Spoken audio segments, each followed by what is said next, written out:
Salam hər kəsə. Din fizika 1-ci hissə səhifə 58-də 9 nömrəli testin izahına baxaq. Qeyd edim ki, test ətraflı testlərdəndir. Maddə nöqtə 3 metr bölü saniyə sürətlə çevir özlə bərabər sürətlə hərəkət edib. Periodun 1/4 hissəsində bərabər zaman müddətində, yəni 1/4 t müddətində onun yerdəyişimə görə orta sürətini tapmalıyıq. V orta bərabərdir suala.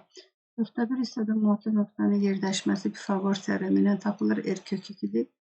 Maddi nöqtə yerdəyişmə etmək üçün müəyyən məsafə qət edib trayektoriya cızmalıdır.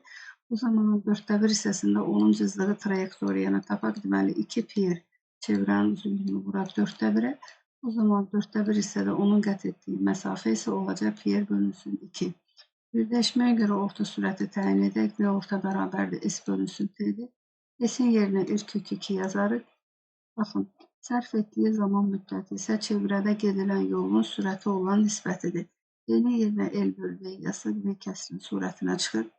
Və L-in yerinə də baxın, 1/4 hissədə qət etdiyi məsafəni qeyd edin. Bura yazırıq pi R bölünsün 2. R kök 2 vurulsun, nə alırıq? Buradadır V. Burada nəticəyə gəlsək, V orta bərabərdir. Baxın, R-lər ixtisar getdi, 2 kəsrin surətinə çıxdı. 2 kök altında 2. Sürətin qiymətini 3 verib.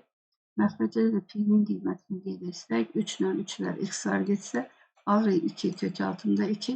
Baxın, kök altı 2-də 1/4 verildiyinə görə V orta bərabərdir. 2-ni vursaq 1/4-ə, alacaq 2/8 metr bölünsün saniyə. Yəni, periodun 1/4 hissəsində maddi nöqtənin yerdəyişimə görə orta sürəti neçə oldu? 2/8 metr bölünsün saniyə. Bugünlük bu qədər. Növbəti videolarda görüşərik. Sağ olun.